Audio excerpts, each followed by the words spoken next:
Okay. All right, I'm ready. Let's bring out our amazing cast and executive producers. Please join me in welcoming Roberto Aguirre-Sacasa, executive producer of Riverdale. Our favorite redhead, aside from the Blossom family, KJ Appa is Archie. The lovely Camila Mendes as Veronica Lodge. Lili Reihart and your Betty Cooper. Sprouse as Jughead Jones. Madelaine Petsch as Cheryl Blossom. The oh-so-fierce Ashley Murray as Josie McCoy. Haley Law as Valerie Brown. Asher Bromfield as Melody Valentine. Surprise edition for you guys, fresh off of a plane, Cott as Kevin Keller. And last but certainly not least, the lovely Sarah Schechter, our executive producer of Riverdale. Woo! You all look so amazing up here. I need to know, where are the unattractive people in Riverdale? Because I don't think they don't let them in. You guys, that gag reel was one of the best season bloopers I've ever seen. You guys look like you're having so much fun on set together. So we're gonna kick things off with a little quick on-set pop quiz and a chance for you guys to call out your co-stars a little bit. Yeah. Who on the cast plays the most pranks on set? Cole Sprouse? Yeah. KJ for sure. Cole and KJ. It's not really pranks though. We also, we have a new Reggie for season 2. Charles and named Charles. Charles and awesome, KJ. and Yep. he has immediately solidified himself as a prankster. Who breaks into giggles in the middle of a scene the most? KJ. KJ. Lili. Oh, Lili too. Together. That's true. Who can always be found snacking on food at Crafty? Camila. Me. KJ. KJ, dude. KJ has like a warrior's gut. He consumes so much food, it's almost disgusting. Should play I Jughead. had 5 donuts. Who's most guilty of constantly taking selfies in between takes? Madelaine. That's one. And last but certainly not least, with this cast, I gotta know, who's singing the most on set? Lili. Not me. I sing the most. Ashley. I'm gonna go Ashley. Actually, we sing a lot, like in the green room. We're always just like, We're always breaking out into Cole dissing. loves it. Cole loves it when the girls start singing. Yeah. He hates it. We have so much goodness for season 2 to talk about right now, but of course we have to address the biggest finale cliffhanger. Fred Andrews was shot. We do not know what is going to happen, but I do know that Roberta and Sarah can chime in and give us a little tease as to what we're going to see in the season 2 premiere. I think we're going to find out Fred's ultimate fate at the end of the premiere. You saw a little clip there with Archie bringing Fred to the hospital. The first episode is basically Archie, the gang, all of the town sort of sitting, waiting to find out what's going to happen with Fred, and it will be revealed at the end of the first episode. We're all pulling for him, though. Well, KJ, how is Fred getting shot going to affect Archie's worldview? He's typically such an optimistic guy, but now his BFF is going to a new school, his dad just got shot. Are we gearing up for Dark Archie?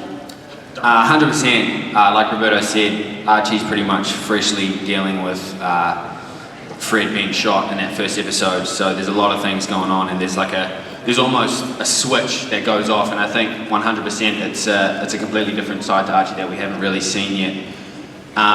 So yeah, it was when I read that first episode, I was happy because I knew that it would be. How are you going to juggle football, music, and your dad?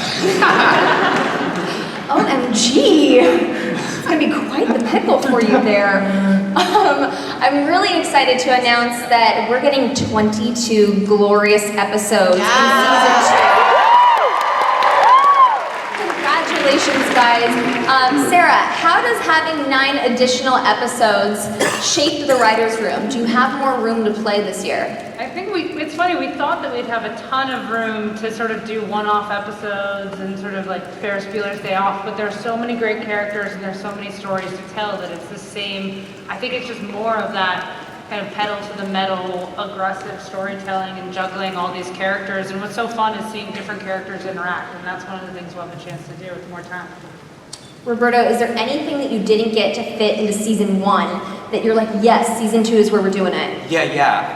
I think the biggest thing is, like Sarah said, we have a huge cast, and we're going to get to see more. We're going to see more of Kevin Keller this year. We're going to see. We're going to see more of Josie. We're going to see more of the Pussycats. And it's going to be. We're going to be able to do as much crime stuff as we want, and then have enough for the characters and the relationships and the romances. So it's really a bigger canvas, and that's the best thing. How you doing, Cole? Why are you singling me out right now? Because it's time to talk about Jughead. He's going to a brand new school this year, and when we last saw him in the season 1 finale, he put on a Southside Serpents jacket. Yeah. What's his mindset as he's going into season 2? I think Jughead for season 2 is placed kind of in the middle of 2 worlds that are starting to collide and really erupt. And as the season has progressed, and it's going to start forcing him to really pick a side, which is quite a dangerous space for him to be in because he's a very morally gray character.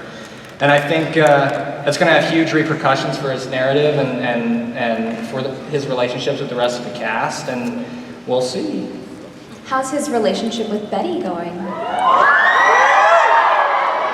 It also gets tested. His character is now very much the outsider. I mean, he started as a kind of intellectually foreign character at the beginning of season 1, and now he is physically away from the entire cast, which is a strange place for him to be in. Well, we saw when he was over at the new high school, he surprisingly was fitting in really well. Do you think that he's going to be embracing the Serpents and embracing these new students as kind of like a newfound family? I don't think it's going to be as easy as he assumes.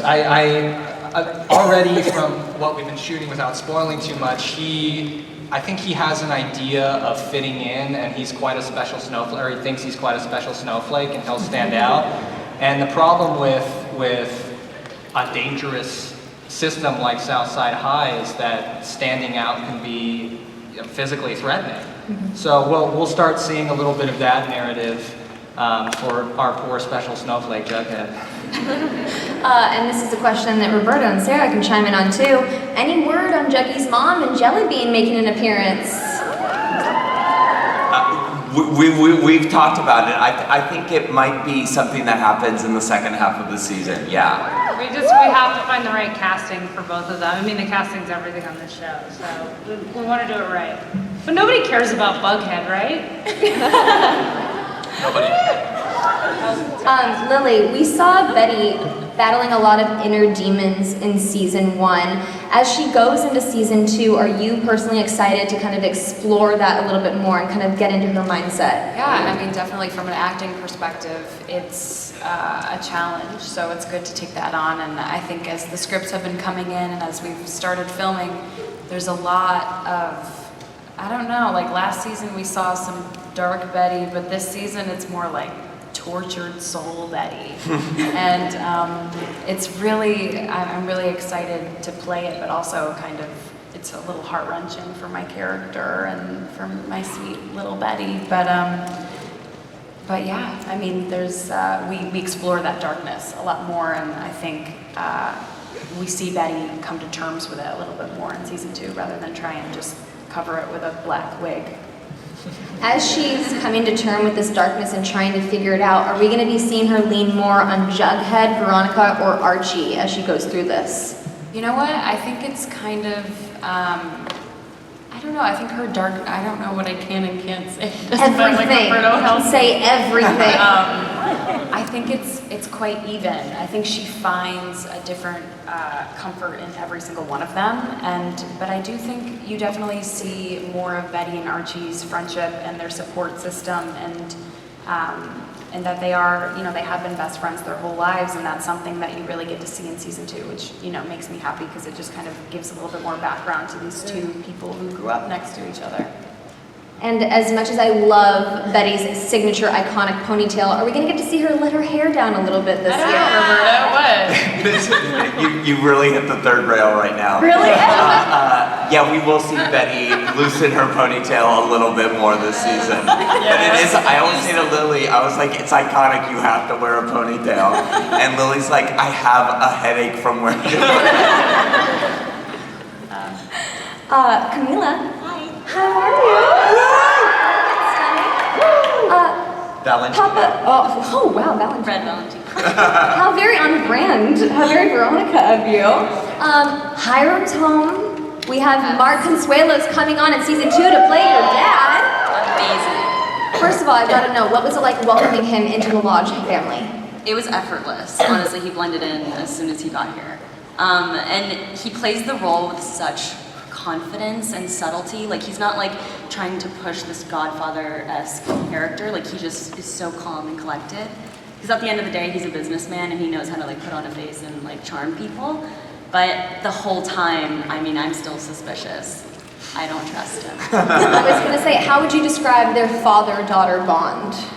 It's layered. I think there's a side of Veronica that really wants to know that he's better now and that he's going to try to be a good person.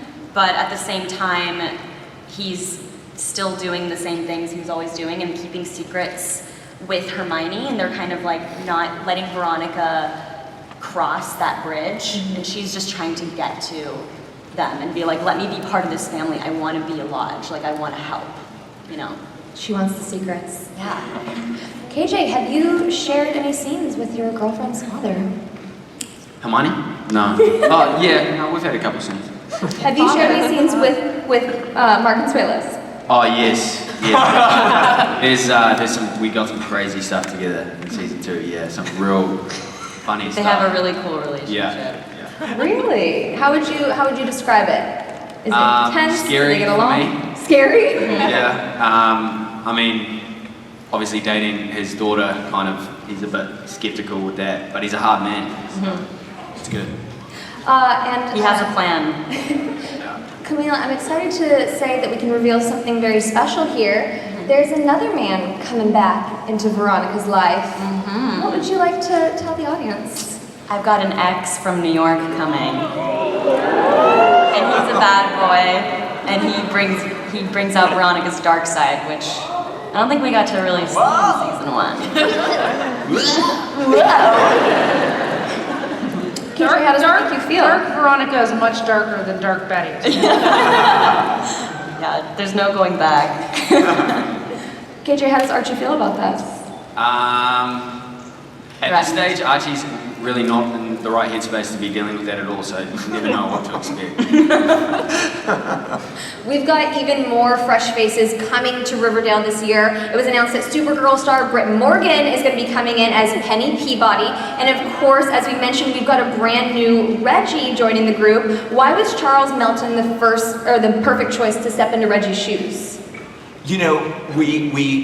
When we were first casting Reggie for season 1, it took us forever to find the guy who kind of embodied that, and that was Ross Butler. And then when Ross had to leave, we had to make a really tough decision. Do we retire the character, or do we try to replace this great actor? And for me, and I think for the producers and for the cast, Reggie's such an important part of the show, and he's such a big element. He's Archie's kind of day-to-day rival. That I said, listen, if we can find the right actor, we'll do it. If we can't, we'll retire Reggie. And Charles was one of the first actors who came in, and he had it tough because since we'd had everyone else cast, we made him read with KJ, we made him read with Cole, we made him read with Ashley for various reasons because he has stories with all 3 of them. And the chemistry was kind of instantaneous. As soon as I met the guy, know, the guy was doing push-ups and thing before he went into his audition. Is that the way to your friendship? No, he's perfect for it. He completely embodies the character. He really is. Is that why you like to play so many pranks on him? Not on each other. We do it together. We're bloody good teams, as well, I'd say that. And I'm also pleased to announce that there is another new character coming to Riverdale, Tony Topaz. Joining the group, you'll know her from the Archie comics. Sarah, what can you speak to about Tony and who will be playing her? Well, what's interesting is the actress playing her was someone that we met the first year for one of the parts that someone else was playing, and we just loved the actress so much that when the opportunity came up to bring her, she felt like she belonged in Riverdale, so we're very excited. And she's played by Vanessa Morgan, my best friend. How would you describe her character? Where does she fit into this world? Tony Topaz is a student at Southside High. She's a Southside Serpent. She's sort of Jughead's guide into the serpent world. And there's a lot about her that makes it seem like, almost like we jokingly say that she's got a lot of the same interests as Jughead, so it's almost like she's like a female Jughead. So she's trouble. She's trouble. Trouble in what way, Roberto? I think she's trouble getting Jughead into this gang. I think she might be trouble for Bughead. I don't know. Interesting. I can hear the boos and hisses in the audience right now. Now, the interesting thing about Tony Topaz is that in the comics, it was hinted that she could be bisexual. Sarah, is this something that we're also going to be exploring on the on-screen version? Yeah. Roberto, do you want to add to that too? Yeah, no, I mean, she's sort of, that's something that's in the comic books and has been for a while. And we thought it would be really, really fun to have a bisexual character from the comics on the show. Bring bisexuality so yeah, she's to trouble Riverdale. for a lot of the people on this panel. Which leads us to our romance checkup.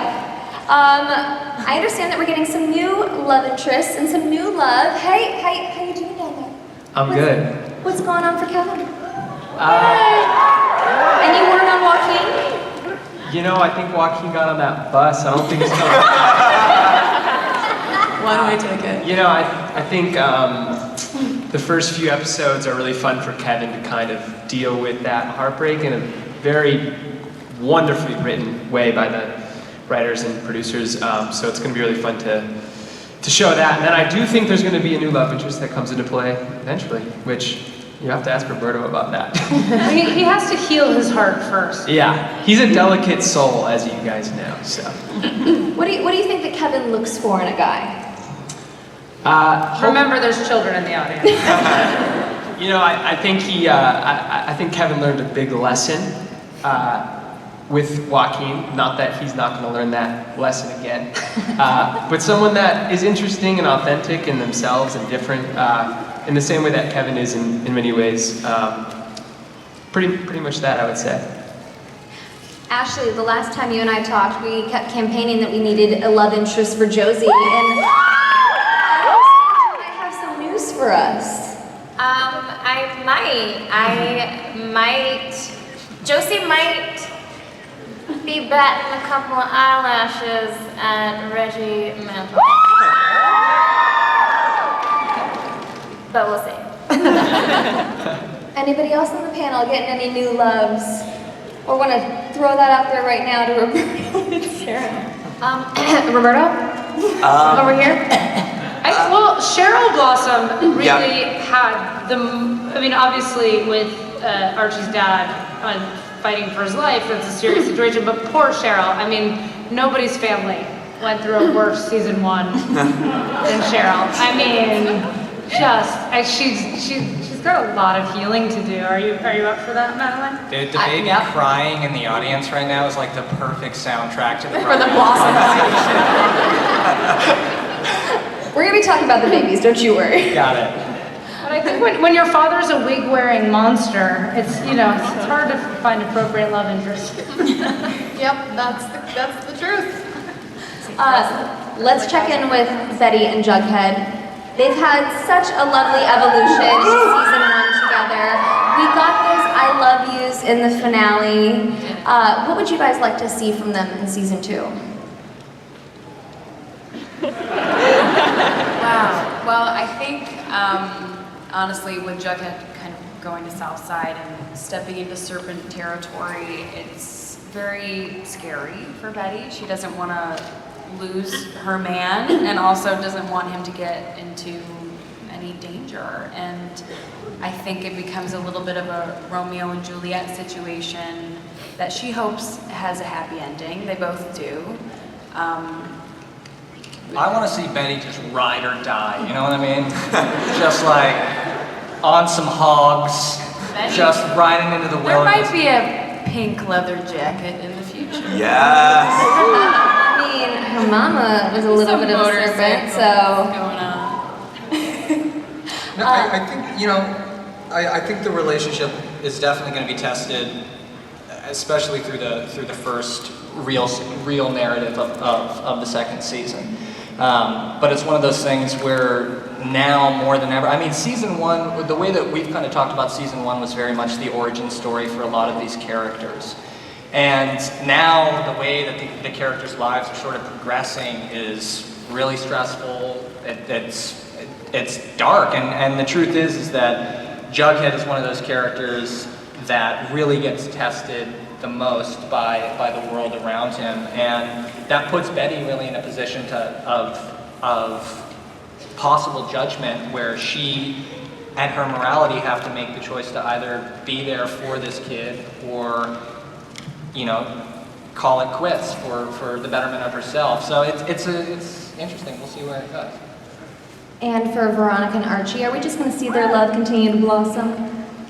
Yeah, I mean, since Archie's going through all of that drama with his father, I think Veronica is being challenged to step up and be a strong girlfriend, and I don't think she's really used to being in those kinds of serious relationships, like, especially because they just started their relationship and all of a sudden she's like helping him go through something very traumatic.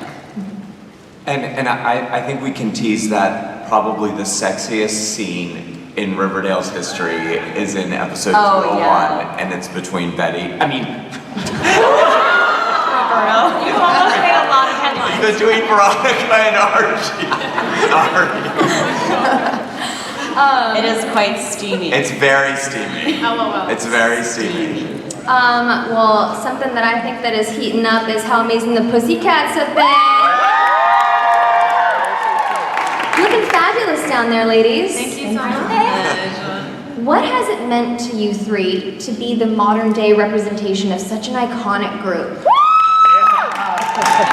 It's amazing. It's such a blessing to have the three of us. As you know, we aren't the exact replica of the comic book Josie and the Pussycats, but it's amazing to be able to showcase how talented Josie and the Pussycats are and bring to life. I loved the movie in 2001, and you know, I'm sure you guys have probably all seen it, but it's amazing to be able to share with you our love for the group and each other. Yeah, I feel like it's like honestly such a journey of self-love for all of us, even with just like wearing our natural hair and